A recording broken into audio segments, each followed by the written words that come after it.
ओम ब्रह्मदेवाय नमः। ओम ब्रह्मदेवाय नमः। पुत्र गणेश, आश्चर्य की बात, इतनी लंबी यात्रा के बाद भी तुमने भोजन की बात नहीं की पुत्र। क्या हुआ?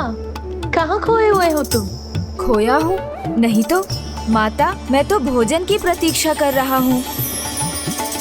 माँ, मुझे और वल्ली को अनुमति दीजिए ना।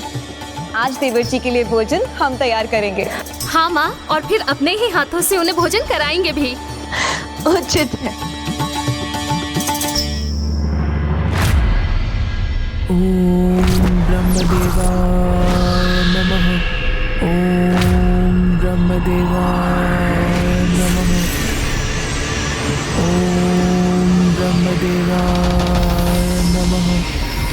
ओम ब्रह्मदेवाय नमः। भोजन करने की तो प्रबल इच्छा है मुझे, किंतु ये स्वर ये मुझे बारंबार विचलित कर रहा है।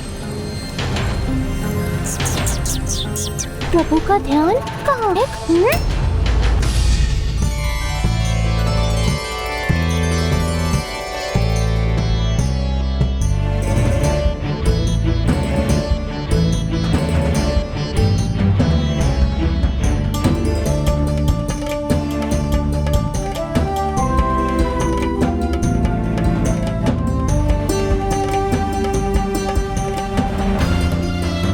देवर जी संकोच मत कीजिए, निश्चिंत होकर भोजन कीजिए। ये लीजिए एक और। देवर जी, आपके प्रिय मोदक भी बनाए हैं, खाइए ना। लीजिए लीजिए लीजिए।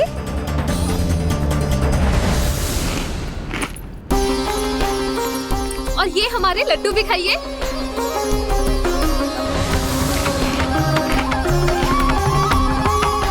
माँ देखिए ना, सभी का दुलारा तो अनुज गणेश ही बना हुआ है।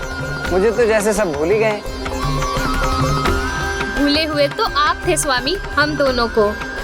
देवर जी ने ही तो आपको हमारा स्मरण कराया था, इसीलिए अधिक दुलार के अधिकारी है। ओम ब्रह्मदेवाय नमः। ओम ब्रह्मदेवाय नमः। ओम ब्रह्मदेवाय नमः। ओम ब्रह्मदेवाय नमः। ओम ब्रह्मदेवाय नमः। ओम ब्रह्मदेवाय नमः। आहा, आनंद आ गया। देवर जी, आपको भी भोजन में आनंद आया ना? भाभी माँ, भोजन स्वादिष्ट तो था, किंतु क्या देवर जी? देवर जी बताइए ना। किंतु भाभी माँ, मैं इस बात से अत्यंत आश्चर्यचकित हूँ कि मुझे आप दोनों के हाथ से भोजन करके भी उतना ही आनंद आया जितना माता के हाथों से भोजन करके आता है। माँ, हम अभी आते हैं। पुत्र, यहाँ आकर आज पहली बार तुम्हारी भाभी माँ ने इतने प्यार से तुम्हारे लिए भोजन बनाया ही नहीं, तुम्हें इतने दुलार से खिलाया भी है। तो क्या तुम?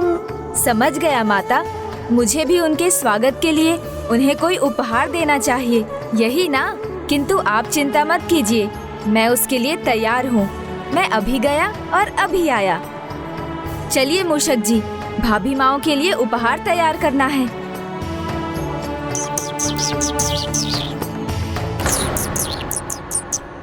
यहाँ सुख के इन क्षणों में मैं अपनी शंकाओं से मुक्त नहीं। प्रभु, क्या हुआ? आप किसी बात को लेकर चिंतित है क्या? नहीं मूषक जी, कुछ नहीं। चलिए उपवन चलते हैं। जी प्रभु।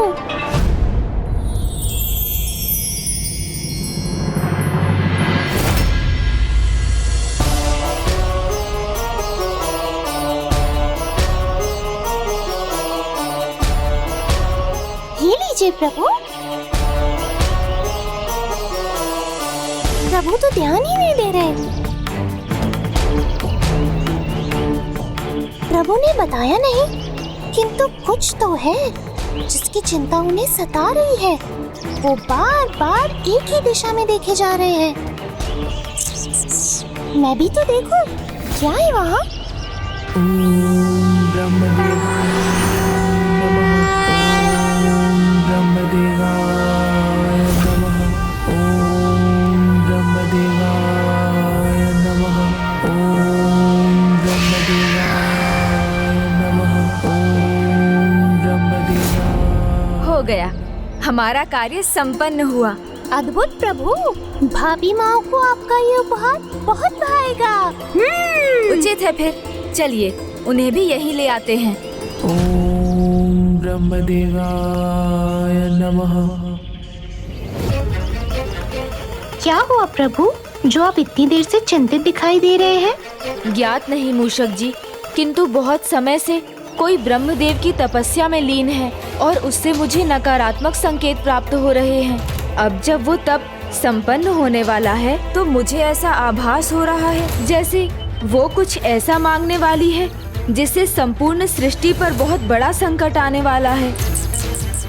किंतु ये कौन है? आप किसकी तपस्या की बात कर रहे हैं प्रभु? उसकी। उठो करकटी, तुम्हारी तपस्या पूर्ण हुई।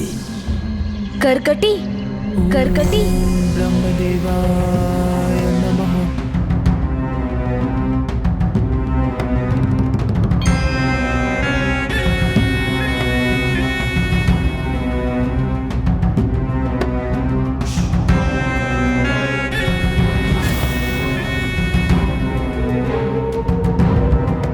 क्या इच्छा है तुम्हारी? क्या वरदान चाहती हो करकटी? मैं सहस्त्रों वर्षों से भूखी हूँ। अब मुझे इस भूख को मिटाना है, इसलिए इतना कठोर तप किया मैंने। किंतु मेरी भूख को मिटाने का क्या उपाय है? क्या मांगू मैं? क्या हिमालय पर्वत से भी विशालकाय होने का वरदान मांग लूं, जिससे एक ही बार में पंछियों के संपूर्ण झुंड को अपने मुख में समाकर उन्हें अपना आहार बना सकूं? नहीं, इतना पर्याप्त नहीं। तो क्या पृथ्वी जितना विशालकाय होना मांग लूं, जिससे उसके विशाल भागों को ही अपने भीतर समा सकूं? किंतु क्या ये उचित होगा?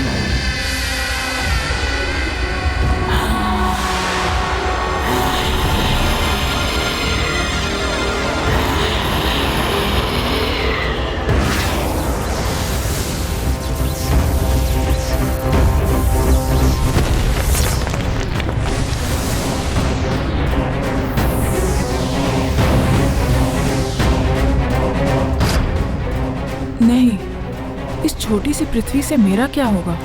मुझे तो और चाहिए, सभी ग्रह चाहिए। तो क्या इस ब्रह्मांड में सभी ग्रहों से अधिक विशाल आकार मांग लूं, जिससे उन्हें ही खा खा कर अपनी भूख मिटाऊं?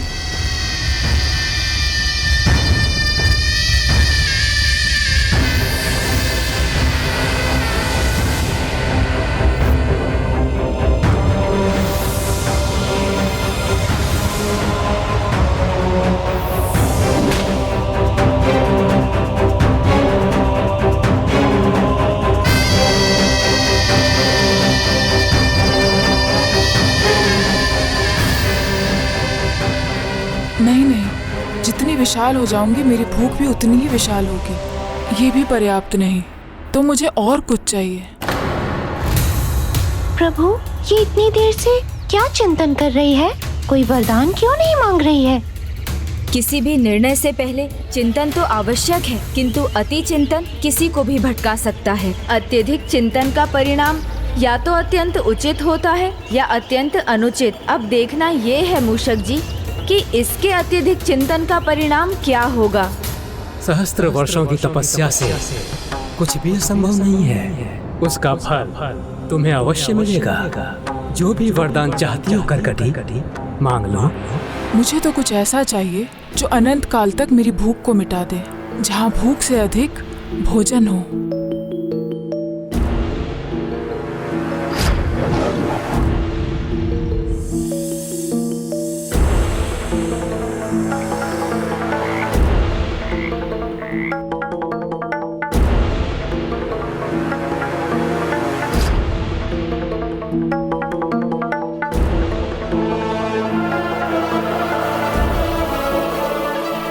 छोटी सी चींटी के लिए तो इतना ही भोजन बहुत अधिक है, तो मैं क्यों ना ब्रह्मदेव से मुझे चींटी से भी छोटा बनाने का वरदान मांग लूं।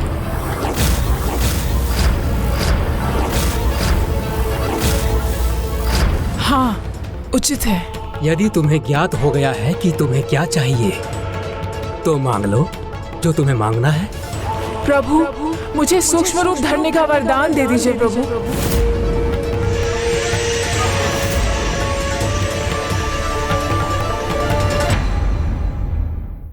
प्रभु, मुझे सूक्ष्म रूप धरने का वरदान दे दीजिए प्रभु।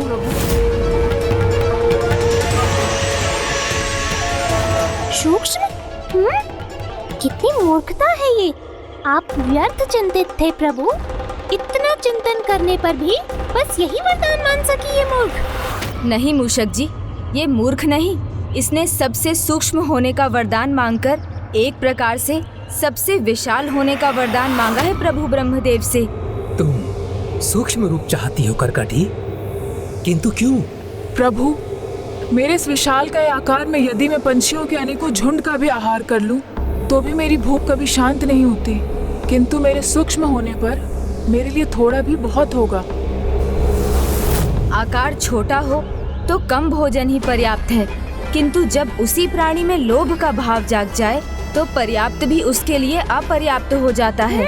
फिर वो अपनी भूख के लिए नहीं, अपने निजी आनंद के लिए खाता है और किसी को कष्ट देने में भी संकोच नहीं करता। प्रभु, मेरे इस विशाल काय शरीर से जगतवासियों की हानि ही होती है। कोई वस्तु हो, मनुष्य हो या पशु हो, व्यर्थ ही मेरे चरणों तले मसले जाते हैं प्रभु।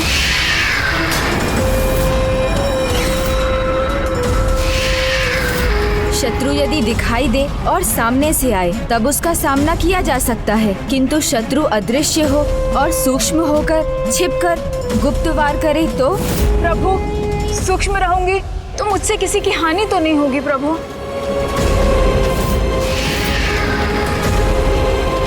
हानि ही हानि होगी, क्योंकि जिसके आने का आभास भी ना हो वो तो विशाल सेना से भी अधिक हानिकारक है। ना उससे संघर्ष किया जा सकता है, ना उसे पकड़ा जा सकता है और ना ही उससे बचकर भागा जा सकता है। तब तो प्रभु ब्रह्मदेव को उसे ऐसा वरदान कदापि नहीं देना चाहिए। घबराइए नहीं, अमरता नहीं चाहिए मुझे।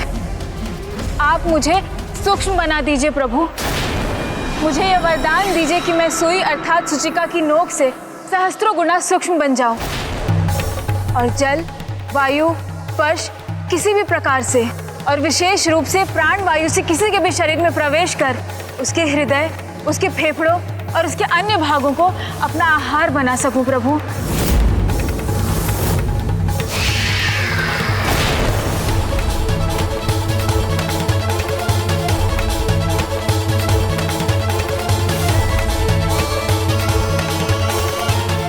तथास्तु, तथास्तु। मैं तुम्हें वरदान देता हूँ कि मेरे अंतर ध्यान होते ही तुम सूक्ष्मतम जीव सूचिका बन जाओगी और वह उपसर्ग से युक्त तुम भी सूचिका कहलाओगी, भी सूचिका कहलाओगी। धन्यवाद प्रभु।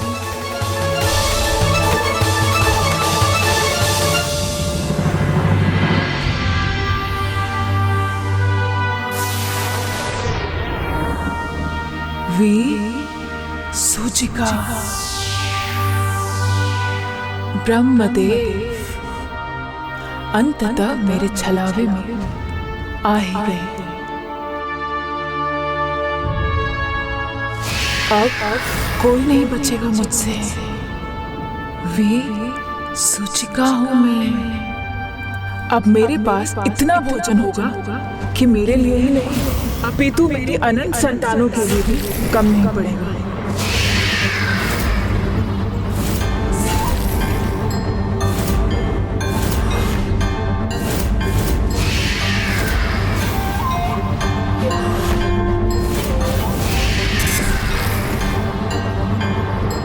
मेरी आशंका सत्य हो गई। अब कहीं अपनी भूख मिटाने के लिए ये कोई संकट ना उत्पन्न कर दे। बस यही एक इच्छा है मेरी। किस इच्छा की बात कर रहे हैं देवर जी?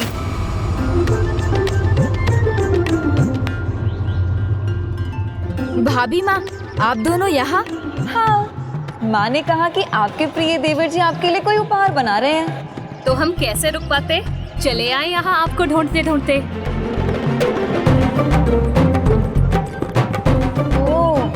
अवश्य कोई गुप्त उपहार तो है वहाँ, है ना? हाँ, नहीं नहीं, मेरा अर्थ है हाँ। अब भेद खोल ही दीजिए, हमें हमारा उपहार दिखा ही दीजिए। उचित है, फिर आप देख लीजिए। ये है उपहार, आशा है आपको भी अच्छा लगेगा।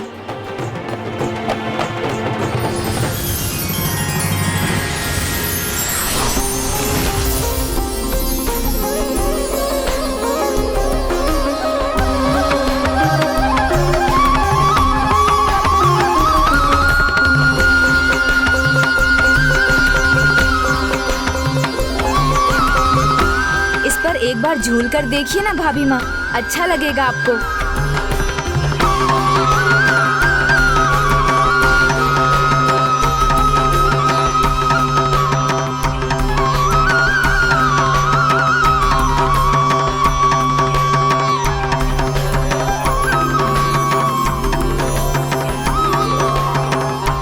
अब बताइए, आप मेरे उपहार से प्रसन्न है ना भाभी माँ? आपने जिस प्रकार इसे इतने सुंदर पुष्पों से सज्जित किया है, वो मुझे अधिक भाया है। तो मैं इस झूले को प्रतिदिन इसी प्रकार सज्जित करता रहूंगा। कैलाश में तो अनेक सुंदर पुष्प हैं।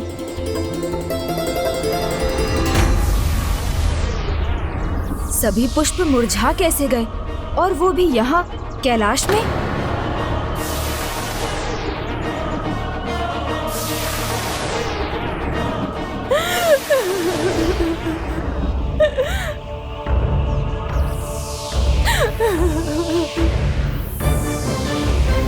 ये क्या?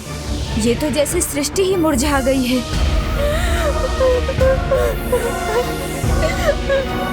कौन है ये? किसके रोने का स्वर है ये?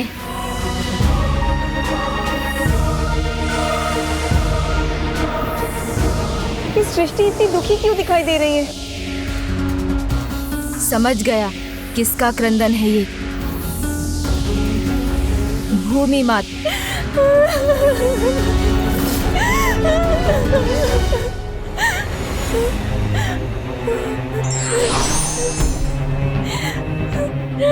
क्या हुआ माता भूमि? क्या कारण है आपके संकट का? माता बताइए ना मुझे, आप पर छाए इस संकट का क्या कारण है? विसूचिका।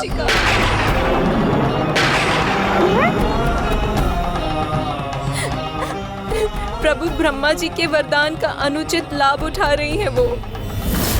अपनी भूख मिटाने के लिए सहस्त्रों वर्षों का तप किया है उसने, और वो अपना नियंत्रण खो चुकी है। वो सूक्ष्म रूप पाने के बाद अपने ही जैसी अनेकों विसूचिकाएं उत्पन्न कर रही है प्रभु।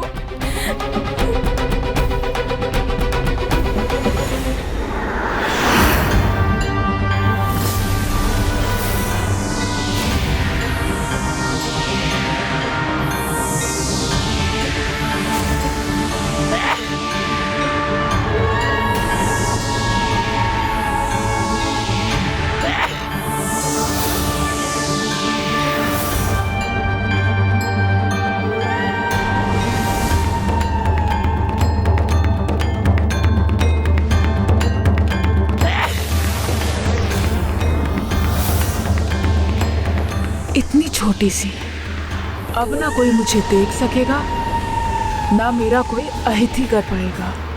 पूरी सृष्टि पर मेरा ही अधिकार होगा।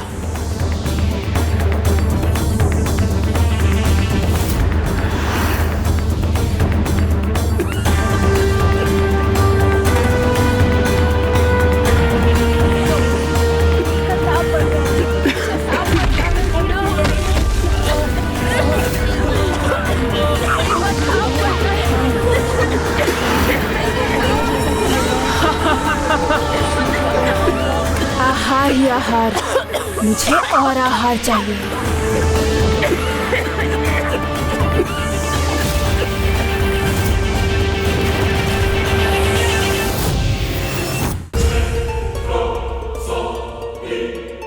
ओह, ये मनुष्य मनुष्य अभी तक जीवित है तो मैं इसे सूचना नहीं दूंगी।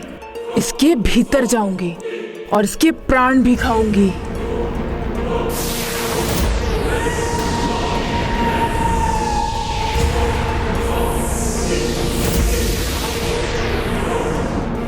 प्रभु, मेले और मंडी ही नहीं, उस हर स्थान तक पहुंची है जहां पर मनुष्य एकत्रित होते हैं।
माँ, क्या हुआ माँ?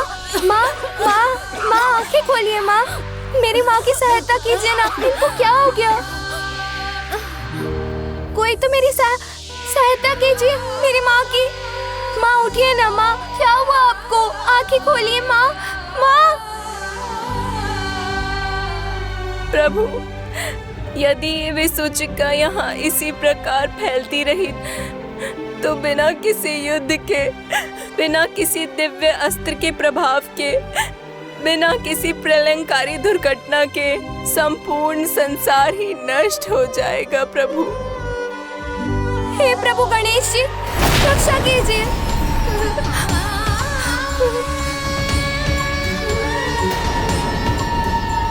हे पार्वती नंदन, हे विघ्नहर्ता गणेश जी, इस संसार के सामने जो ये भयानक विघ्न छाया है उसका आप ही कुछ समाधान कीजिए प्रभु। इस विघ्न को दूर कर समस्या का हल निकालिए ना प्रभु।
पुत्री, अभी मैं स्वस्थ हूँ, चिंता मत करो, संकट टल गया।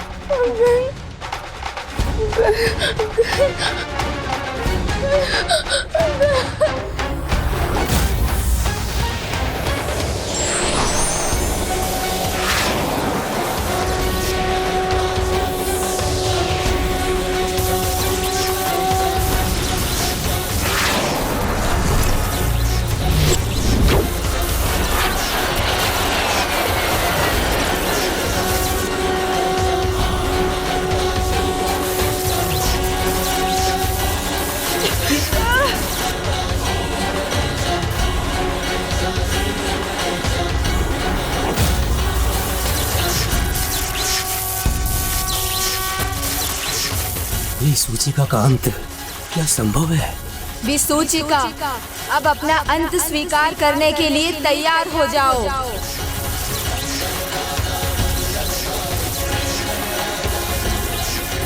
अब तुम्हारा अस्तित्व सदा सदा के लिए मिट जाएगा। रुक जाइए विघ्नहर्ता गणेश। प्रणाम प्रभु। आप उसका अंत नहीं कर सकते विघ्नहर्ता गणेश।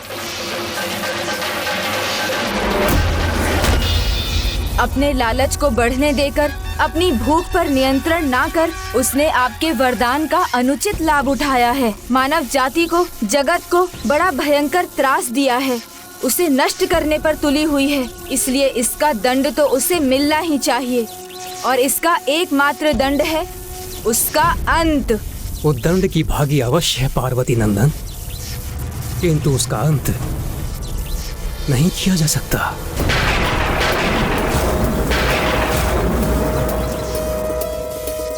किंतु क्यों ब्रह्मदेव, क्यों नहीं किया जा सकता उसका अंत? क्योंकि विसूचिका स्वयं प्रभु नारायण की शक्ति है।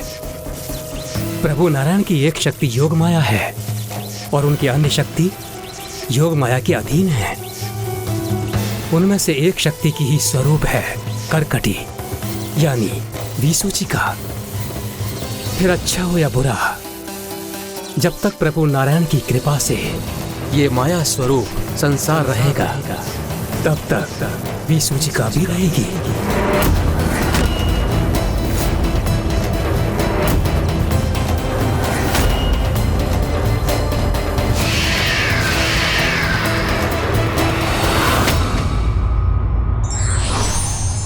लोभी व्यक्ति की आकांक्षाएं कभी पूर्ण नहीं होती और यही लोभ उसके पतन का कारण बनता है। प्रभु नारायण की एक शक्ति योग माया है और उनकी अन्य शक्ति योग माया के अधीन है। उनमें से एक शक्ति की ही स्वरूप है करकटी यानी विसूचिका। फिर अच्छा हो या बुरा, जब तक प्रभु नारायण की कृपा से ये माया स्वरूप संसार रहेगा, तब तक विसूचिका भी रहेगी। इसी कारण उसे अमृतत्व का वरदान मांगने की आवश्यकता ही नहीं थी। किंतु ब्रह्मदेव वो क्षमा योग्य नहीं। उसने दुर्बल, असहाय मनुष्यों को, वृद्धों को, बालकों को सभी को संक्रमित किया है। यहाँ तक कि प्रभु भक्ति में लीन प्रभु भक्तों को भी नहीं छोड़ा। यदि मैं इसे ना रोकता तो ये सभी को संक्रमित कर संपूर्ण मानव जाति का संहार कर देती।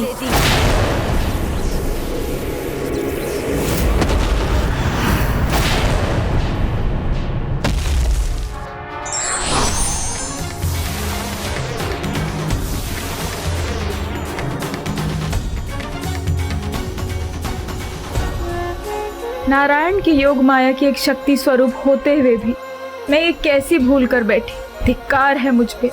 मैं मात्र दंड की अधिकारिणी हूँ, क्षमा की नहीं। प्रभु, मैं समझ गई हूँ, मैं दंडित होने के ही योग्य हूँ। प्रभु, मैं अपना अपराध स्वीकार करती हूँ और मैं प्रायश्चित करना चाहती हूँ। प्रभु, इसलिए आप मुझे जो भी दंड देंगे मुझे स्वीकार है। प्रभु,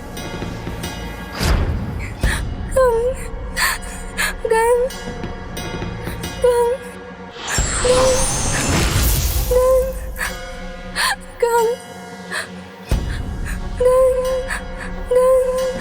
गंग गंग गंग गंग गंग गंग। अपराध और अपराधी दोनों ही दंड के भागी होते हैं, इसलिए तुम्हें दंड तो अवश्य मिलेगा। दंड स्वरूप मैं तुम्हारी शक्तियां सीमित कर रहा हूँ। अब तुम स्वयं किसी को भी संक्रमित नहीं कर सकोगी। तुम्हें इसके लिए माध्यम की आवश्यकता होगी, जल, वायु, स्पर्श आदि। जिनके आहार में, जिनके विचार में और जिनके व्यवहार में विकारों का दोष हो, तुम उन्हें ही प्रभावित कर सकोगी और इस प्रकार तुम अन्याय बाधिका कहलाओगी। यही होगा तुम्हारा प्रायश्चित और इस प्रकार लोगों को जीवन जीने का उचित मार्ग प्राप्त हो जाएगा।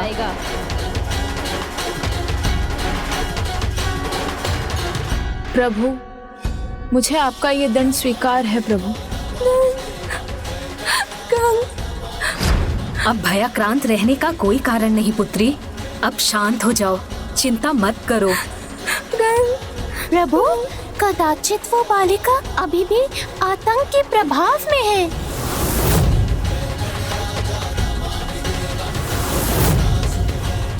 संकट मिट जाने के पश्चात जो भय अंतर समाकर वहीं रह जाता है, उससे मुक्ति पाना सरल नहीं होता।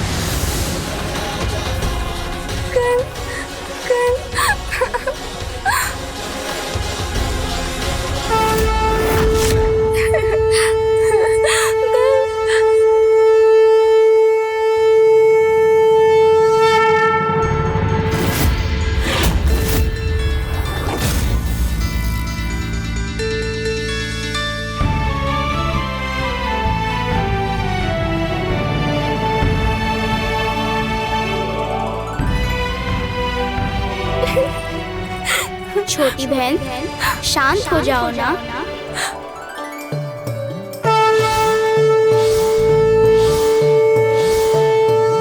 गणेश। हाँ बहन, तुमने तो मुझे पहचान लिया। मेरा नाम गणेश ही है और प्रभु गणेश जी के नाम के प्रताप से ये संकट टल गया है। हे दिव्य बालक, आप अवश्य ही कोई महात्मा है। मेरी पुत्री की सहायता कीजिए। ये मेरी नन्ही बालिका है। आप इसकी आतंक की अवस्था से इसे बाहर निकालिए। बहन, अब तो कोई संकट नहीं, तो अब भयभीत रहने का कोई कारण नहीं। वो क्या था? क्या हुआ था? वो भूल थी, विसूचिका की भूल, जिसके कारण महामारी का प्रकोप छाया हुआ था। किंतु चिंता ना करो, प्रभु गणेश जी ने सब ठीक कर दिया है।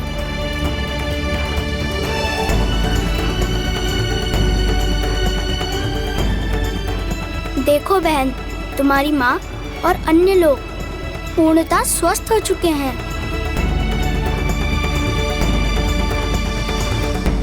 ओम गणेशाय नमः। ओम गणेशाय नमः। ओम गणेशाय नमः।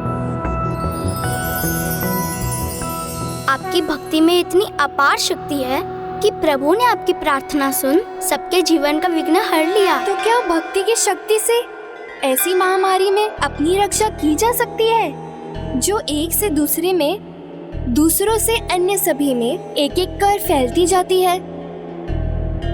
जिनके पास भक्ति की शक्ति है, आचार, विचार और व्यवहार में स्वच्छता की सदाचार का परिचय है। प्रभु ऐसे व्यक्ति की सदैव रक्षा करते हैं। तो क्या इतना पर्याप्त है? नहीं बहन, इसके अतिरिक्त हमें अपने गृह की स्वच्छता का भी ध्यान रखना अनिवार्य है। इसलिए नमक के जल से अपने निवास को स्वच्छ रखना और अपने निवास के बाहर गौ माता के गोबर का लेप लगाना, जो शुभ ही नहीं होता अपितु अशुद्धता, कीटाणुओं और कीट से हमें ही नहीं, हमारे निवास को भी सुरक्षित रखता है। किंतु कलयुग में दुराचारी, अन्यायी एवं दुर्गुणों से भरे मनुष्यों की अधिकता होगी। यदि उनका प्रभाव सदाचारी व्यक्तियों पर हुआ तो उनके लिए मैं एक मंत्र देता हूँ। स्वच्छता के नियमों का पालन करते हुए उन्हें इस मंत्र का जाप करना होगा।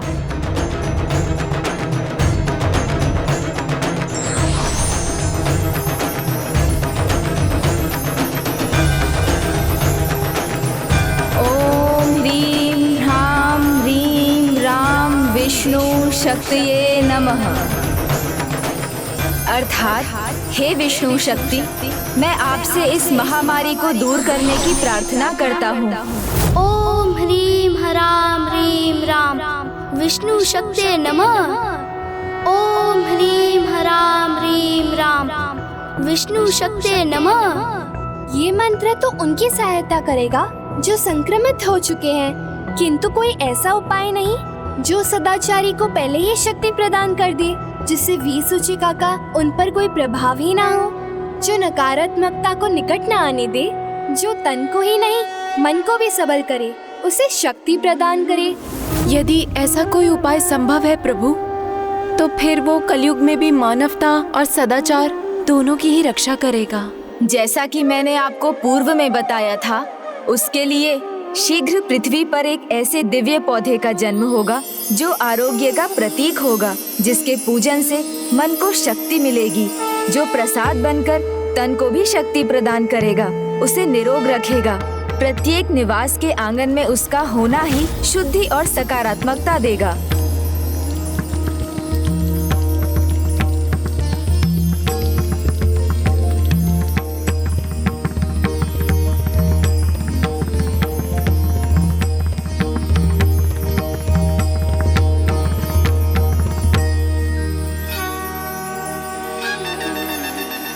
ये पौधा निवास के लिए ही नहीं, जो उसे प्रसाद रूप में ग्रहण करेंगे उसका भी रक्षा कवच बनेगा।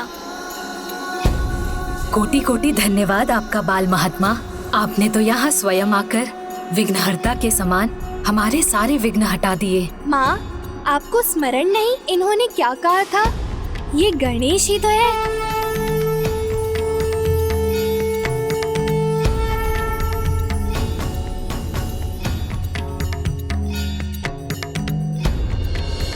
सदा स्मरण रखना बहन, जहाँ भक्ति है वहाँ भय नहीं, और जहाँ आशा है वहाँ विघ्नहर्ता गणेश है।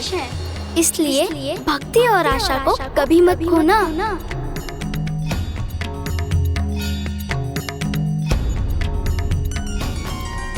प्रभु, मुझे उचित पथ दिखाने के लिए आपको शत शत नमन। अब मैं उस पथ से कभी नहीं भटकूंगी। हे विघ्नहर्ता गणेश जी, मुझे इस विघ्न से उबारने के लिए आपका कोटि कोटि धन्यवाद।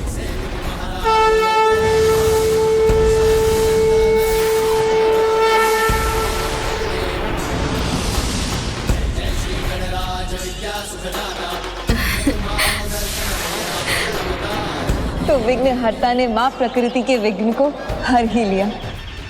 संसार को विसूचिका के भय से मुक्त कराने वाले गणेश के स्वरूप को एकाक्षर गणेश के नाम से जाना जाएगा। एकाक्षर गणेश के नाम से जाना जाएगा। हे एकाक्षर गणेश, मैं भी आपका धन्यवाद करता हूँ और साथ ही ये घोषणा करता हूँ कि जिस गंग मंत्र का उच्चारण करके उस बालिका ने आपका आह्वान किया था, वो एकाक्षर मंत्र कहा जाएगा। वो एकाक्षर मंत्र कहा जाएगा। और मैं आपको आशीर्वाद देता हूँ कि जिस प्रकार आपने उस नन्ही सी बालिका को साहस दिया, उसी प्रकार आपके एकाक्षर मंत्र गंग का उच्चारण कर आपके एकाक्षर गणपति स्वरूप का स्मरण करने वाले भक्तों पर किसी महामारी, किसी युद्ध, दुर्घटना अथवा ऐसे किसी संकट का प्रकोप कभी नहीं होगा। और संकट ही नहीं, अपितु उस संकट के प्रभाव से मन में बसे भय से भी छुटकारा मिलेगा। ओम गंग ओम गंग ओम गंग गंग। इस संसार के सामने जो ये भयानक विघ्न छाया है, इस विघ्न को दूर कर समस्या का हल निकालिए ना प्रभु। इस संसार के सामने जो ये भयानक विघ्न छाया है। शीघ्र पृथ्वी पर एक ऐसे दिव्य पौधे का जन्म होगा जो आरोग्य का प्रतीक होगा, जिसके पूजन से मन को शक्ति मिलेगी। हे प्रभु महागणाधिपति जी, मुझे अभी भी अपने कार्य के अधूरे रहने का आभास हो रहा है। कृपा कर मेरा मार्गदर्शन कीजिए प्रभु। मुझे बताने की कृपा कीजिए कि अभी मेरे द्वारा क्या करना शेष है। ओम सिद्धि बुद्धि सहिताय महागणपतये प्रणाम प्रभु महागणाधिपति जी। नमः। गणेश, आपने उचित समझा। आपका कार्य अभी संपन्न नहीं हुआ और उसे पूर्ण करने के लिए आपको एक नवीन कथा का भाग बनना होगा, जिसके लिए आपको परिवार से दूर वन में माँ गंगा के तट पर तप करना होगा। मैं आपको आपके तप की सफलता का आशीष देता हूँ।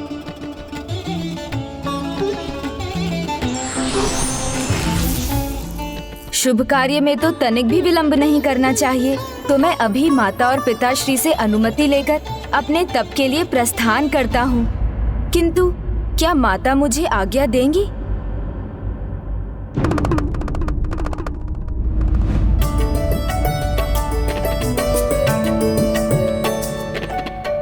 यही मना रहा हूँ कि माता मुझे ना रोके, जाने दे।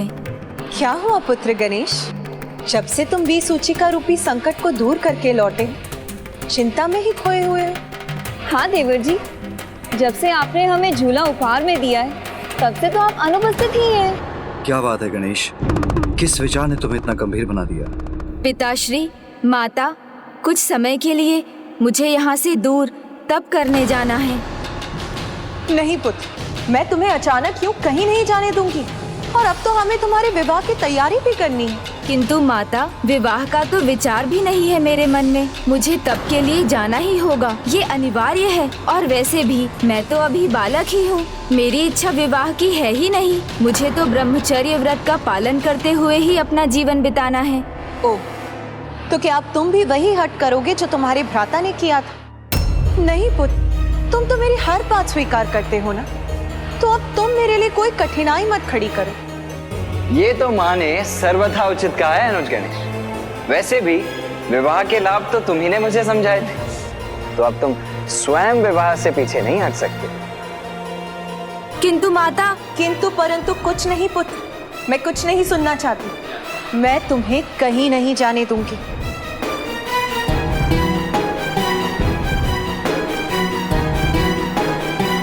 पिताश्री, माता को आप ही समझाइए ना।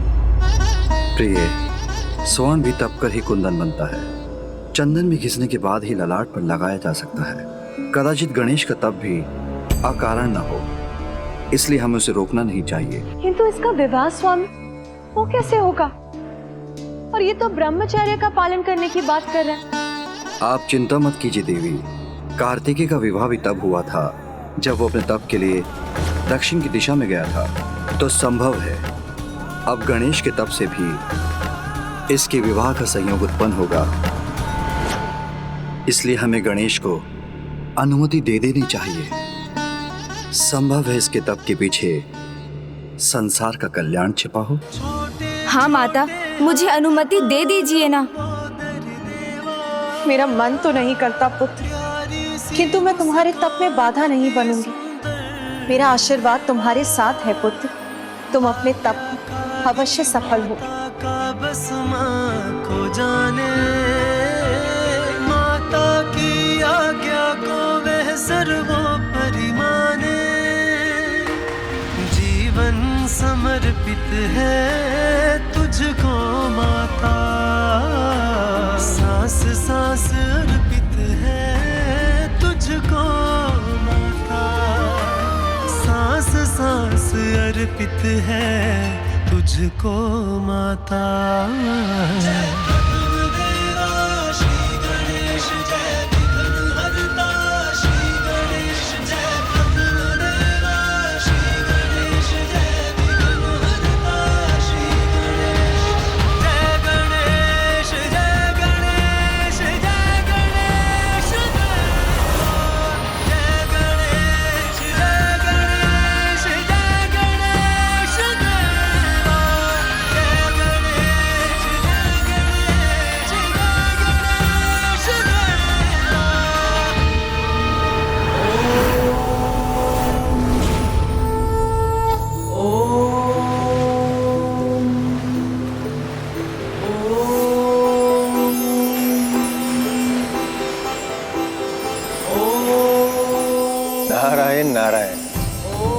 ये कौन है तेजस्वी तपस्वी जिसके तप से सूर्य जैसे तेज का विस्तार हो रहा है?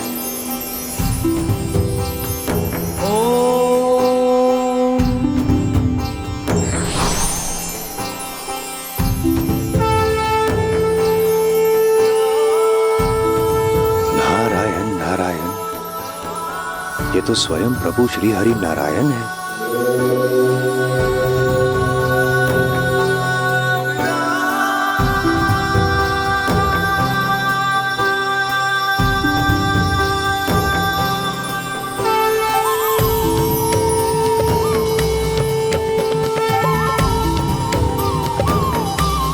ये तो प्रभु श्री हरि नारायण नहीं, पंच मुकुटधारी श्री कृष्ण है।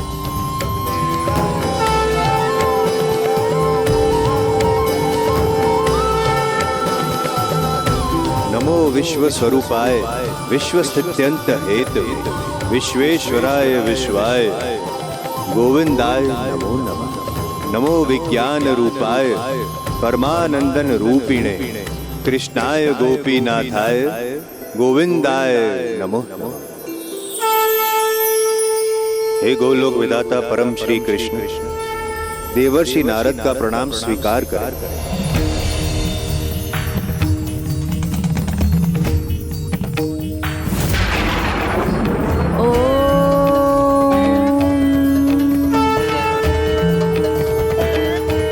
नारायण नारायण, क्षमा कीजिए प्रभु, किंतु आप किस रूप में है ये स्पष्ट ज्ञात क्यों नहीं हो रहा है मुझे?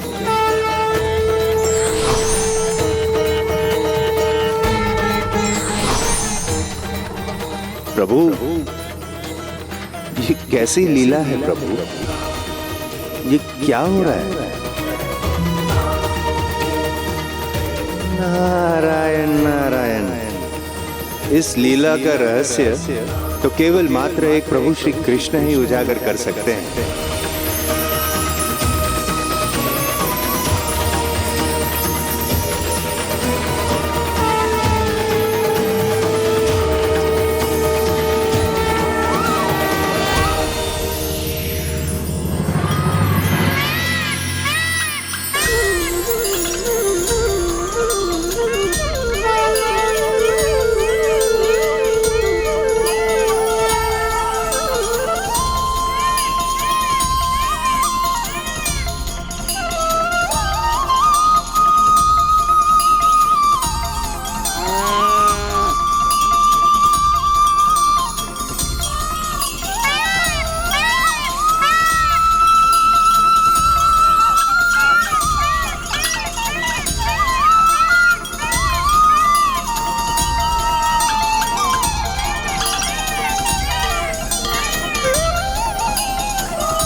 अद्भुत।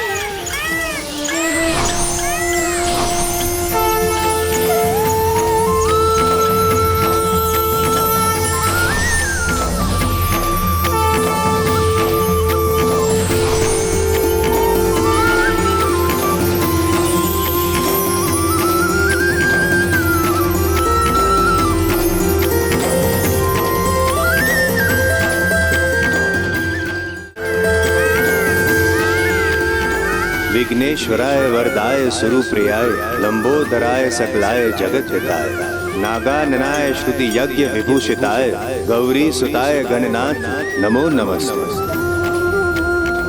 प्रणाम श्री गणेश। व्यक्ति जिस भाव दृष्टि से सृष्टि को देखेगा, सृष्टि उसे वैसी ही दिखेगी। और भाव दृष्टि का बदला जा सकता है, और दृष्टि का भाव बदलते ही सृष्टि भी बदल जाती है। इसीलिए तो पाषाण में भी हमारे दर्शन हो जाते हैं। इसीलिए तो गणेश में मेरे और मुझ में गणेश के दर्शन हो रहे हैं आपको देवश्री।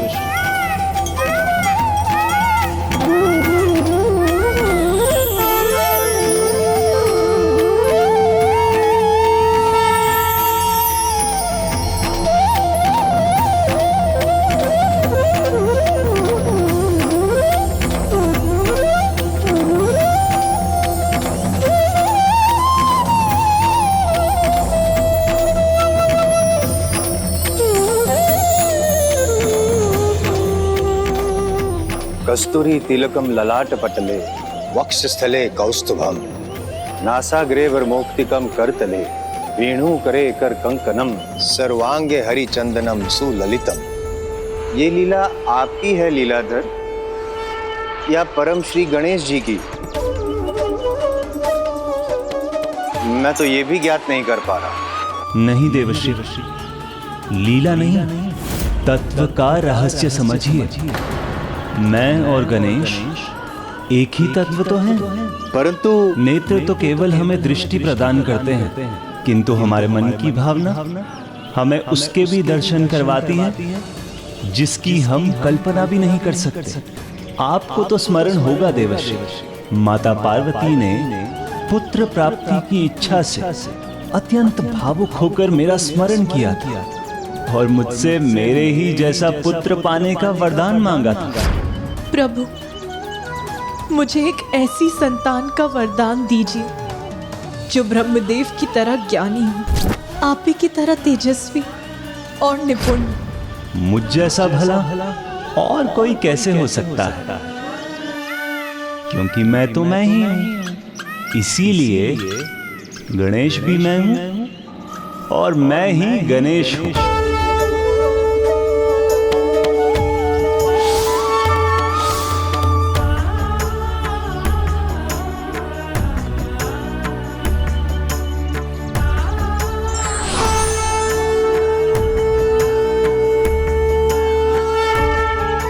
नारायण नारायण, समझ गया प्रभु, किंतु इस लीला के पीछे भी कोई रहस्य अवश्य है।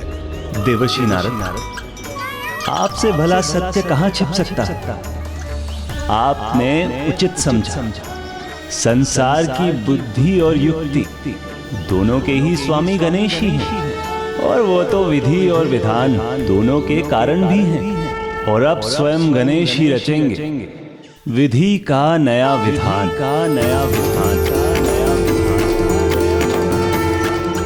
गणेश की ऊर्जा से यहाँ शापों का योग बनेगा और वही शाप कारण बनेंगे मेरे पूर्ण अवतार श्री कृष्ण के लिए और भविष्य में संसार के कल्याण हेतु पवित्र तुलसी पौधे के भी जन्म का और साथ ही संसार को सहज पुण्य का भागी बनाने वाले पवित्र शालिग्राम के अवतरित होने का। और ये सब प्रत्यक्ष और अप्रत्यक्ष रूप से गणेश की तपस्या के कारण ही होगा।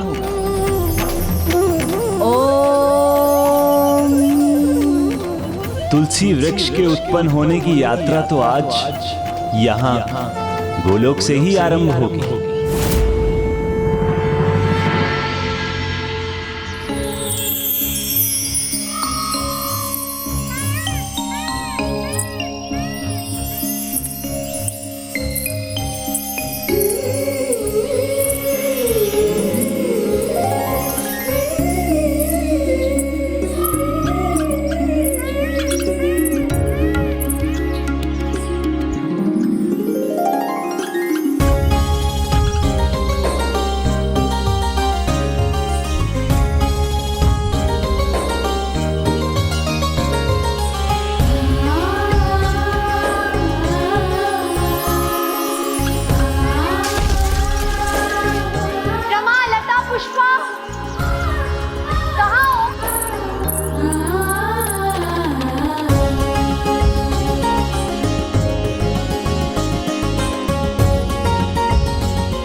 गोपियों, इसमें से एक भी फल उचित नहीं है। मुझे संपूर्ण गोलोक से श्रेष्ठतम फल ही चाहिए।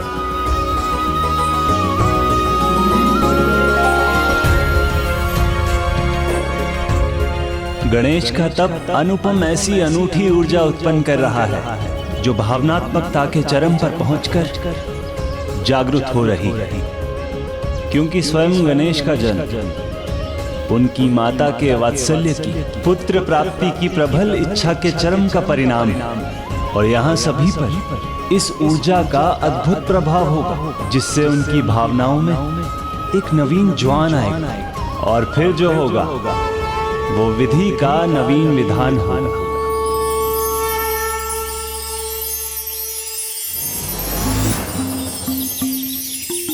आज ये फल सबसे पहले मुझे प्रभु परम कृष्ण के पास ले जाने हैं। राधा जी और बिरजा जी से भी पहले, सबसे पहले प्रभु श्री परम कृष्ण को अपने पति के रूप में पाने की अभिलाषा जब भी पूर्ण हो, किंतु उनकी सेवा करने का कर्तव्य निभाने की अभिलाषा तो मैं अभी संपन्न करूंगी।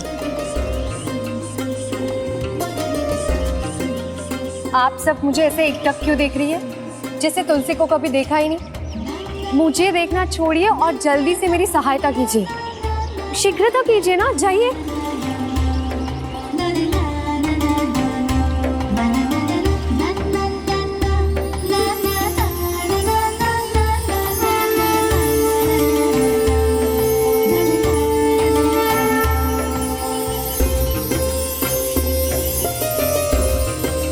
प्रभु आइए देवी विरजा।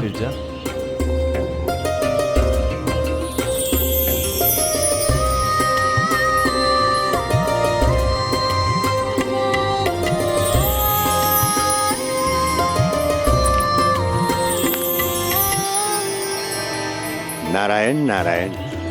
प्रभु की सेवा में गोपियों के आगमन का समय हो गया, अर्थात मेरे प्रस्थान का समय हो गया। किंतु प्रभु गोलोक तक आया हूँ और आपकी शक्ति मैया राधा के दर्शन से वंचित होकर लौट गया तो आपके दर्शन पाने का दिव्य सुख अधूरा रह जाएगा। प्रभु मैया कहाँ है? प्रणाम देवर्षि। प्रणाम। आपके लिए प्रभु की सेवा का आनंद आहा हा हा। नहीं तो राधा जी सदा इनके साथ रहती, और जब वो नहीं भी होती हैं तब भी वो सदा प्रभु के मन में विराजमान होती हैं। और राधा जी विपत्ति से होने वाली हानि की क्षतिपूर्ति की जा सकती है, किंतु उस विपत्ति के भय से होने वाली हानि की क्षतिपूर्ति करना अत्यंत दुष्कर है। गणेश जगत कल्याण हेतु तपस्या कर रहे हैं और उनकी इस तपस्या से यहाँ शापों का योग बनेगा, जिससे कलयुग में लोगों की भलाई का मार्ग खुल जाएगा।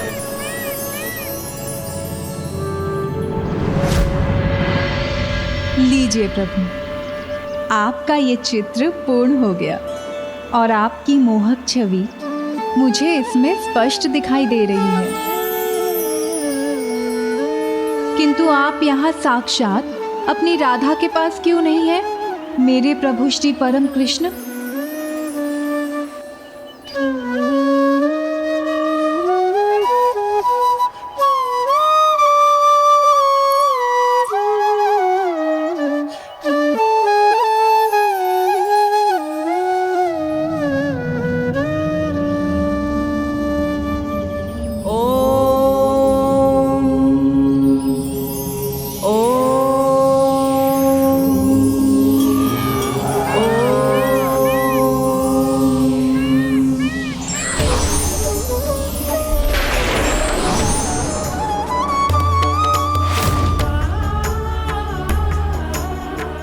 ये क्या हो रहा है प्रभु?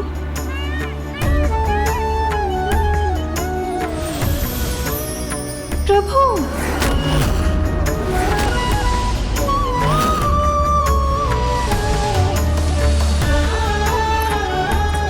चित्र में भी आपकी छवि धूमिल क्यों हो रही है प्रभु? मेरे प्रभु, मेरे श्री परम कृष्ण।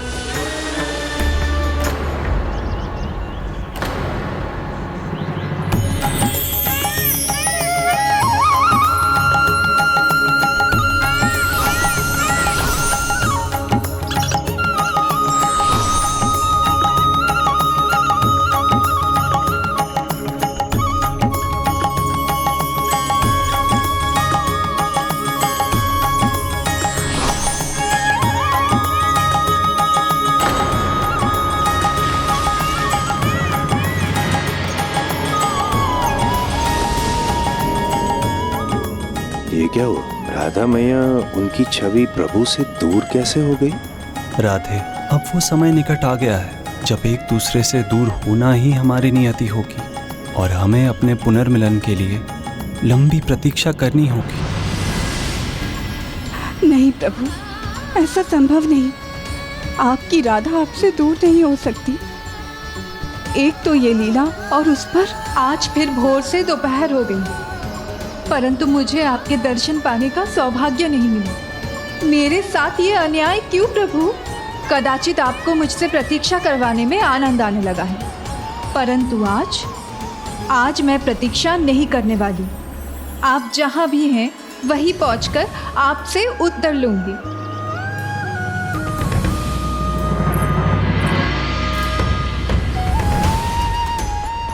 आपके मन में क्या प्रश्न है, ये मुझे ज्ञात है देवर्षि। आपके पास आने वाला किसी रहस्य को लेकर विचार ना करे, ये कैसे हो सकता है? धीरज रखिए, समय के साथ आपको आपके सभी प्रश्नों के उत्तर प्राप्त हो जाएंगे। मेरे प्रश्नों का उत्तर मुझे मिले ना मिले कोई बात नहीं, किंतु माँ राधा के दर्शन किए बिना मैं नहीं लौटूंगा। अवश्य देवर्षि। नारायण नारायण।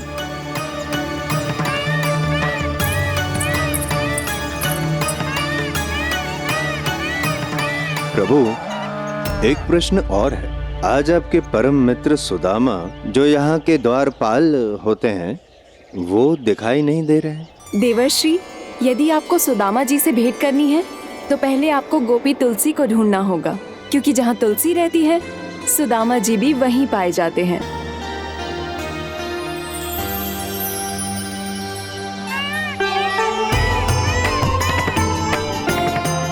क्योंकि जहाँ तुलसी रहती है सुदामा जी भी वहीं पाए जाते हैं।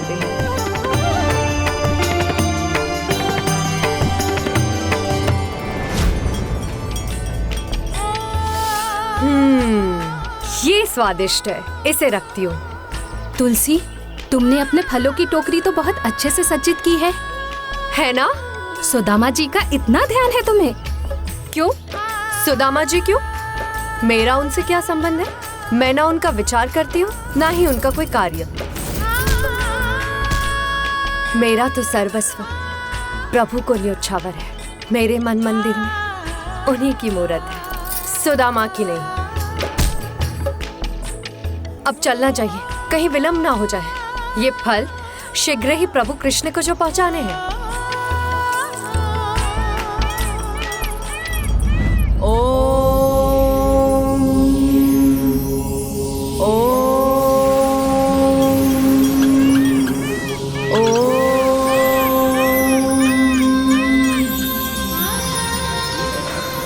अद्भुत, आनंददायक। कौन है ये जो मुझे इस पुष्प की वर्षा से इतना आनंदित कर रहा है?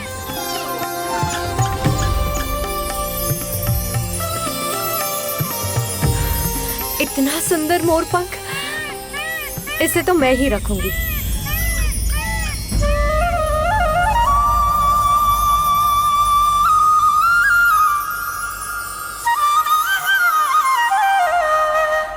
प्रभु श्री परम कृष्ण की बांसुरी की धुन है ये तो। अवश्य प्रभु मेरी सेवा से प्रसन्न हुए हैं और अब मेरे लिए इतना कुछ कर रहे हैं।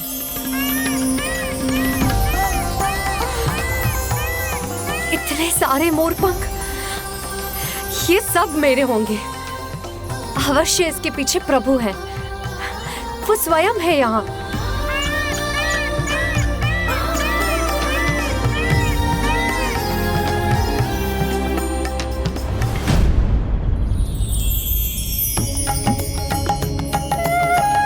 प्रभु,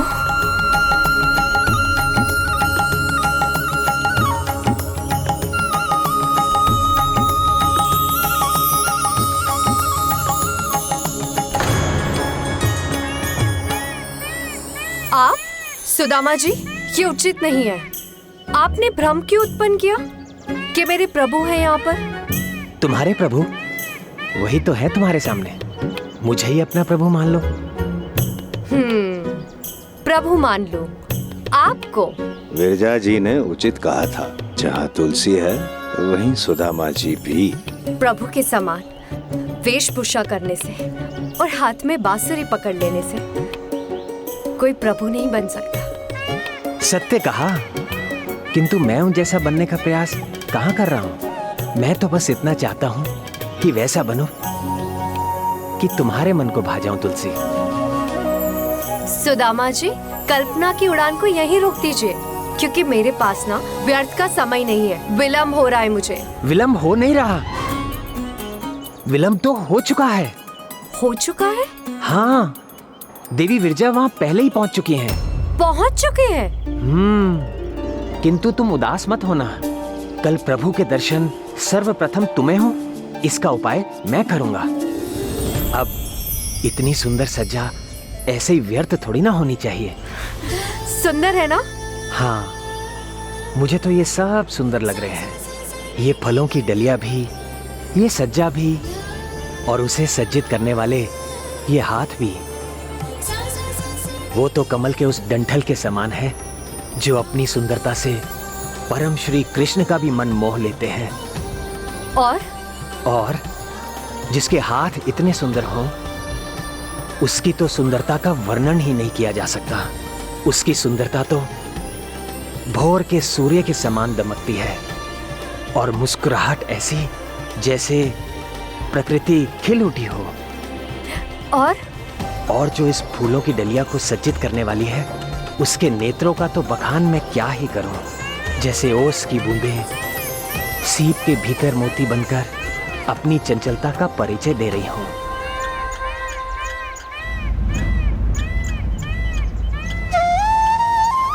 प्रभु श्री कृष्णा का इतना सुंदर चित्र तो मैया राधा ही बना सकती है। अगर चित्र यहाँ है तो माता राधा यहीं कहीं होनी चाहिए।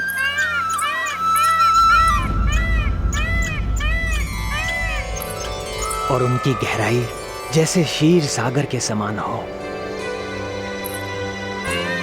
सुदामा जी, मेरे प्रभु श्री परम कृष्ण कहाँ हैं? भीतर बाहर से जो सुंदरता का सागर हो, बस निहारते रहने का ही मन करे। तुलसी, तुमने मेरे प्रभु श्री परम कृष्ण को कहीं देखा है? और केश तो जैसे काली घटा आकाश में हिलोरें ले रही हो कि बस अब बरसी कि तब बरसी। तुलसी, सुदामा, सुना नहीं आप दोनों ने? मैं आपसे कुछ पूछ रही हूँ। तुलसी, सुदामा,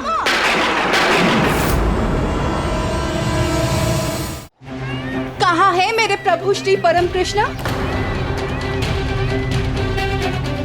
ओह, लगता है प्रभु ने आज भी राधा मैया से प्रतीक्षा करवाई है।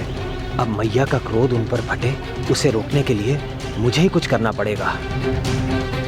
मैया, प्रभु तो यहाँ नहीं है। हाँ, मैं तो स्वयं उन्हें ढूंढ रही थी, वो कहीं दिखे ही नहीं। मैंने तो स्वयं उनके लिए फल भी सजाए हैं। मैया, कदाचित आप उन्हें यहाँ ढूंढ रहे हैं, किंतु वो आपको वहाँ ढूंढ रहे होंगे।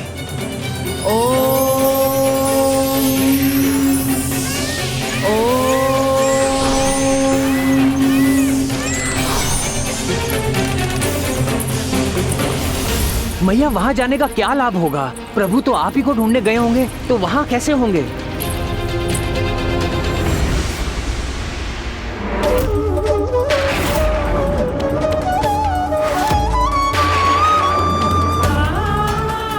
अच्छा, तो ये कारण है मेरी प्रतीक्षा का। विरजा ने आपको रोक कर रखा है यहाँ।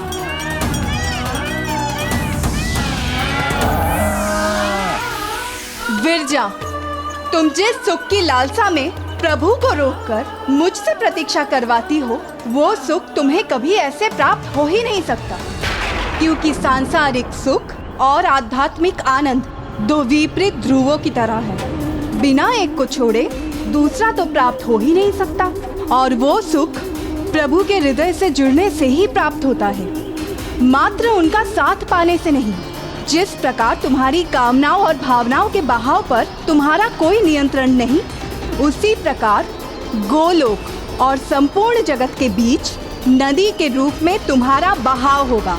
और ये श्राप है मेरा, नदी के रूप में तुम्हारा बहाव होगा, और ये श्राप है मेरा।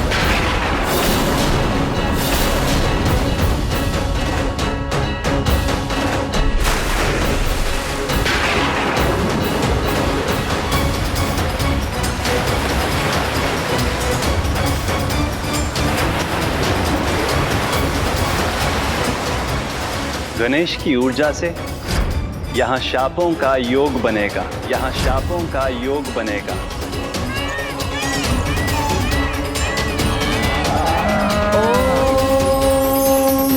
शांत हो जाइए मैया, इस प्रकार क्रोध। असत्य तो आपने भी कहा था ना सुदामा जी, तो आप मुझे क्रोध करने से कैसे रोक सकते हैं? और यही नहीं, जब मैंने आपसे प्रभु को लेकर पूछा तो उत्तर देना तक भूल गए थे आप, क्योंकि आपका ध्यान तो तुलसी में रमा हुआ था। आपका ये आचरण यहाँ गोलोक वासियों को नहीं, असुरों को ही शोभा देता है। तो उचित है, यदि आपको इसी में आनंद आता है तो मैं आपको भी श्राप देती हूँ। भूलोक में एक असुर बनकर आपका जन्म होगा। भूलोक में एक असुर बनकर आपका जन्म होगा।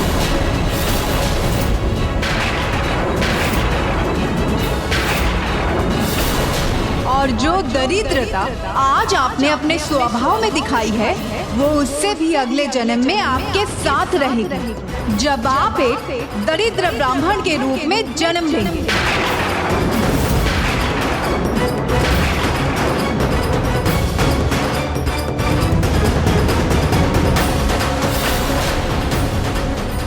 कहीं देवी राधा मुझे भी श्राप ना दे दे, मुझे उनसे क्षमा मांग लेनी चाहिए। और तुलसी, तुम भी तो दोष से मुक्त नहीं।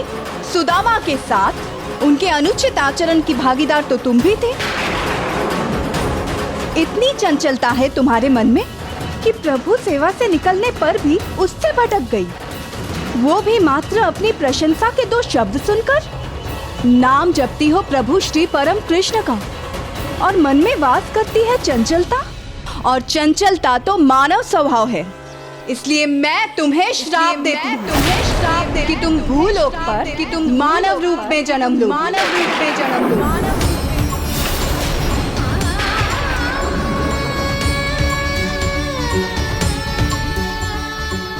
ये न्याय नहीं, अन्याय है। हमसे भूल हुई है, ये मैं स्वीकार करता हूँ, किंतु आपने भी क्षमा करने के स्थान पर, हमें समझाने के स्थान पर, हमारी भूल सुधारने के स्थान पर इतने कठोर दंड दे दिए, श्रापों का चक्र चला दिया। और प्रभु आपने भी इस अन्याय में मैया का साथ दिया, शांत रहकर ये होने दिया। एक बार भी मैया को रोका नहीं आपने। तो यदि मैं श्राप का भागी हूं, तो आप भी श्राप के भागी, तो आप भी श्राप के भागी, तो आप भी श्राप के भागी, तो आप भी श्राप के भागी। आप अपने प्रभु के लिए अपने प्रेम भाव के कारण देवी तुलसी के प्रति मेरे प्रेम को समझने में असमर्थ रही, और भूलोक में जन्म लेने का श्राप देकर हम दोनों को दूर कर दिया। उसी प्रकार मैं भी आपको श्राप देता हूँ। आप दोनों को भी भूलोक में जन्म लेना होगा। भूलोक में जन्म लेना होगा। आप दोनों को भी वियोग सहना होगा। वियोग सहना होगा। हाँ मैया, प्रभु श्री परम कृष्ण और आपको एक दूसरे से बिछोह की पीड़ा सहनी होगी। बिछोह की पीड़ा सहनी होगी। बिछोह की पीड़ा सहनी होगी।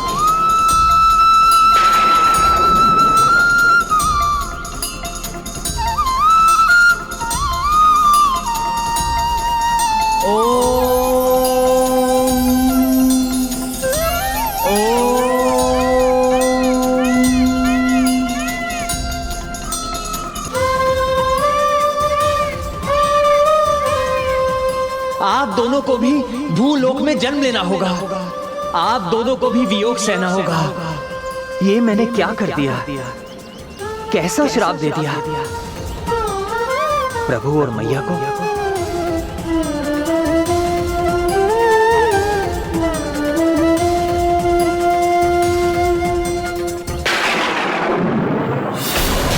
नहीं राधे। प्रभु, मैं आपकी शक्ति हूँ, आपकी प्रत्येक लीला में समान भागीदार भी, ये मुझे ज्ञात है। परंतु आपसे दूर रहना, ये मैं कैसे सहन कर लूं प्रभु? सब संभव है, परंतु आपसे दूर रहना आपकी राधा के लिए असहनीय है।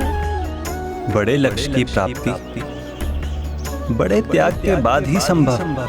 त्याग ही जीवन में सुधार का आधार बनता है, और ये दायित्व केवल मनुष्य का नहीं अपितु ईश्वर का भी है। हमें भी जगत कल्याण हेतु परम त्याग करना ही होगा।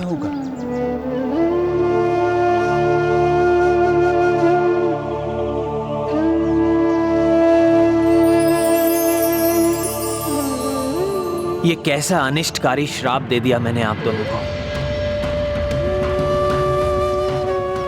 मैया, आपने सत्य ही कहा था।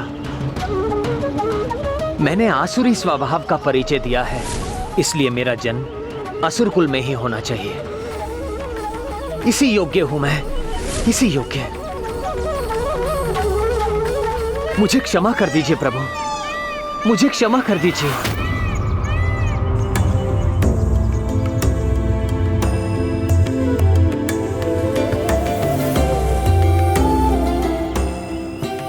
सुदामा, तुम तो मेरे सखा हो, मुझे अत्यंत प्रिय हो, और तुम्हारे मन में भी मेरे लिए सिवाय प्रेम के कुछ नहीं। फिर तुम मेरे साथ कुछ अनुचित कैसे कर सकते हो? आज यहाँ जो भी हुआ वो नियति के अनुसार ही हुआ। वो नियति जिसे स्वयं प्रभु श्री गणेश ही निर्धारित करते हैं, जिसे वही लिखते हैं।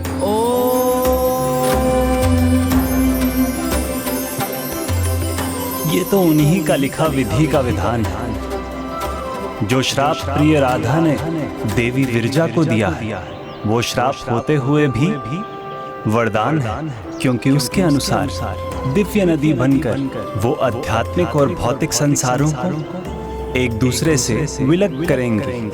अब गोलोक में उन्हीं को प्रवेश मिलेगा जो सांसारिक सुखों के प्रति अपने सभी आकर्षणों को त्याग कर अध्यात्म की भावना और पूर्ण भक्ति और निष्ठा से विरजा नदी को पार कर आगे बढ़ेंगे।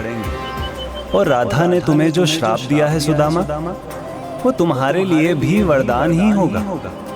जिसे तुम वियोग समझ रहे हो, वो वियोग नहीं, तुम दोनों के मिलन का संयोग प्रकट करेगा।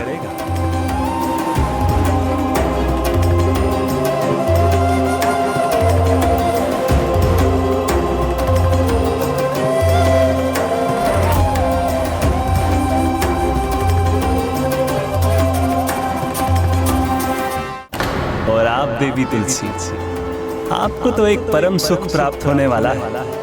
इस श्राप के कारण मेरे एक दिव्य रूप में आपको मेरा सानिध्य प्राप्त होगा, और इस प्रकार आपकी प्रबल कामना भी पूर्ण हो जाएगी।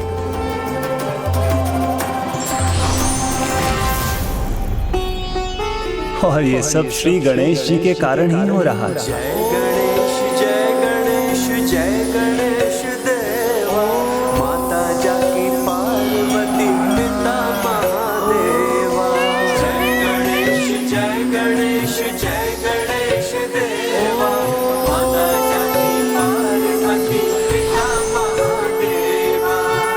विसूचिका के रूप में करकटी को गणेश जी ने पराजित तो किया, किंतु वो मानव जाति का संकट बनी रहेगी, विशेष रूप से कलयुग में। और इसलिए गणेश जी की तपस्या के परिणाम स्वरूप आप विसूचिका से उत्पन्न रोगों की औषधि बनेंगे।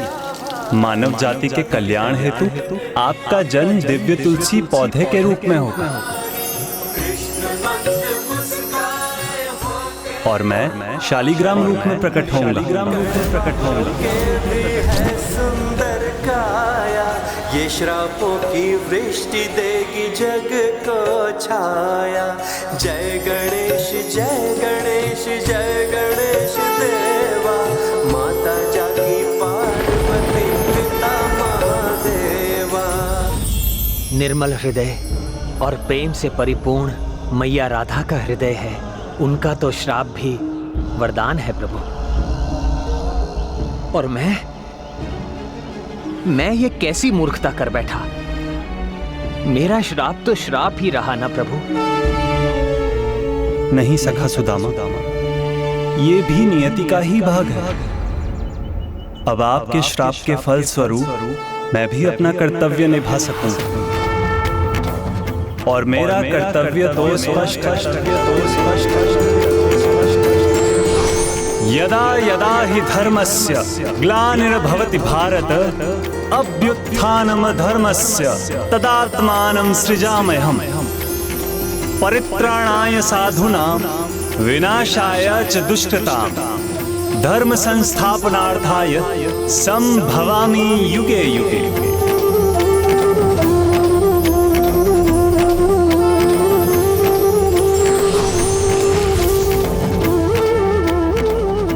अर्थात जब जब संसार में धर्म की हानि होगी, संतों और साधुओं पर अत्याचार होंगे, तब तब धर्म की रक्षा हेतु मैं अवतार लूंगा और अधर्म का नाश करूंगा। और अब आपके श्राप के कारण मैं श्री कृष्ण अवतार लूंगा, जो मेरे पूर्ण अवतार होंगे। दुराचारी कंस, जरासंध, शिशुपाल के वध का कारण बनूंगा। धर्म युद्ध महाभारत का प्रणेता होऊंगा और पृथ्वी पर धर्म की स्थापना करूंगा। आपकी लीला अपरंपार है प्रभु। नारायण नारायण। ये मेरी ही लीला नहीं है देवर्षि, ये तो श्री गणेश द्वारा रचित नियति भी है, जिसका एक महत्वपूर्ण भाग उजागर होना भी शेष है। अर्थात अभी तक जो हुआ उसको आधार देने के लिए अभी एक मुख्य श्राप तो शेष है। और एक श्राप?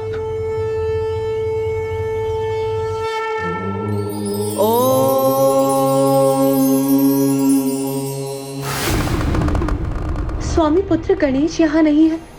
तो ऐसा लगता है जैसे मेरा हृदय ही कहीं और है।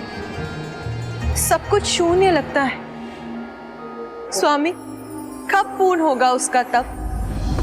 प्रिय, अभी तक तो आपके पुत्र के तप का एक ही भाग पूर्ण हुआ है, और जब तक माँ की इच्छा पूर्ण न हो तब तक पुत्र का तप संपन्न कैसे हो सकता है? आपके हृदय में उसकी विवाह की कामना है प्रिय, तो तब तक उसका तप निरंतर चलता रहेगा जब तक उसके विवाह का मार्ग न खुल जाए। ये तो बहुत अच्छा होगा प्रभु, किंतु इस तप के कारण अब ऐसा क्या होने जा रहा है? तपस्या सच्चे मन से हो तो उससे प्रत्यक्ष या अप्रत्यक्ष रूप में सदा अच्छा ही फल प्राप्त होता है। तो फिर गणेश के तप से तो संसार की भलाई का ही मार्ग खुलेगा। ओम नमो भगवते वासुदेवाय नमः। हमारी चिंता का कारण बन रही है इन दोनों की तपोशक्ति, जिसमें निरंतर वृद्धि हो रही है। ओम नमो भगवते वासुदेवाय नमः। ओम नमो भगवते वासुदेवाय नमः। ओम नमो भगवते वासुदेवाय नमः। उसकी तप की ऊर्जा तो अब असहनीय होती जा रही है।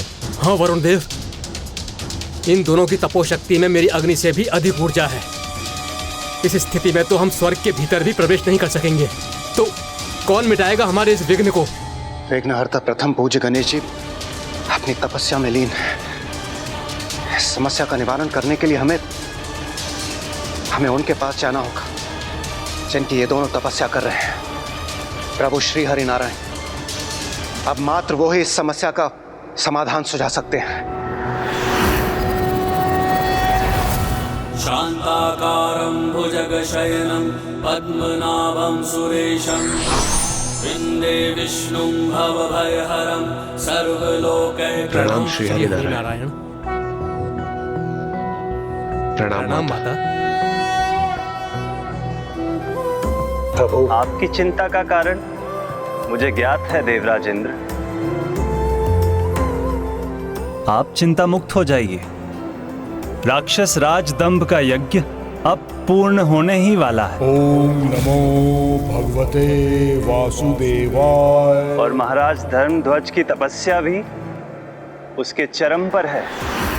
ओम नमो भगवते वासुदेवाय नमः। विघ्नहर्ता श्री गणेश का तप जिसका आधार है, वो प्रभु श्री परम कृष्ण की ही लीला है, जिसका अपने अगले चरण में जाने का समय आ गया है। धन्यवाद प्रभु।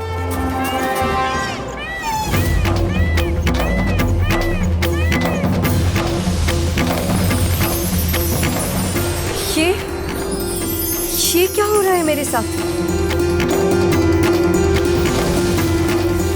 मुझे भी विचित्र अनुभव हो रहा है।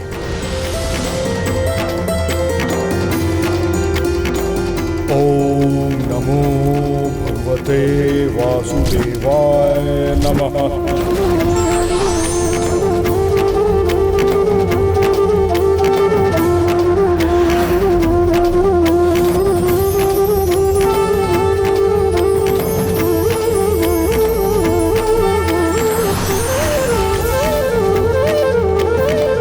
संतान प्राप्ति के लिए आपने इतने वर्षों मेरा तप किया, तो अब उस तप के फल को प्राप्त करने का समय आ गया है।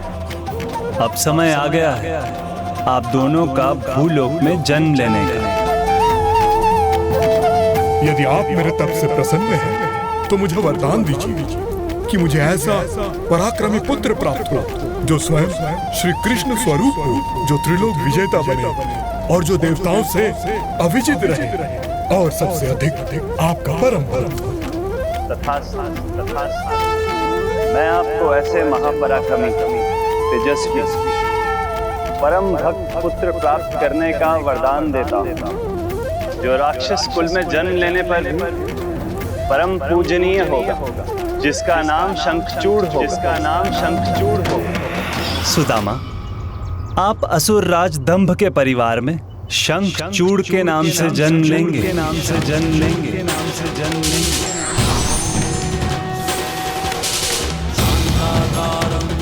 मैं आपके तप से प्रसन्न हूँ और आपको वरदान देता हूँ, आपके कुल में एक तेजस्विनी पुत्री का जन्म होगा।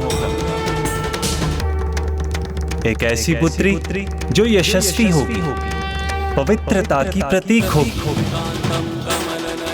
जिसका नाम तुलसी होगा। तुलसी होगा।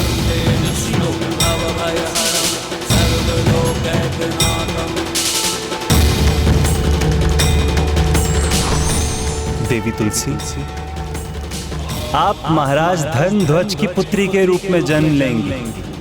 भूलोक के नियमों के अनुसार आपको और सुदामा को अभी की घटनाओं का वहां कोई स्मरण नहीं रहेगा, किंतु मैं आपको आशीर्वाद देता हूं कि मेरे प्रति आपकी भक्ति, आपका स्नेह सदैव बना रहेगा।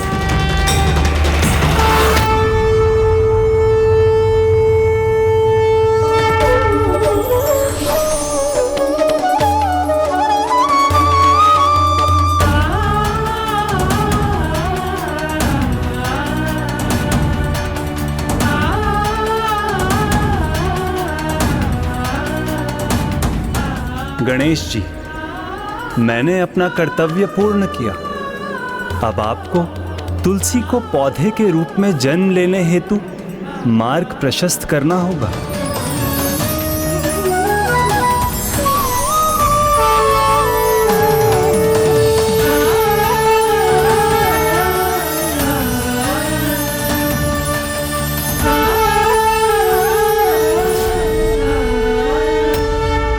त्याग एक ऐसा सद्गुण है जो व्यक्ति को निर्मल और पवित्र बनाने के साथ साथ किसी भी बड़े लक्ष्य की प्राप्ति में सहायक होता है।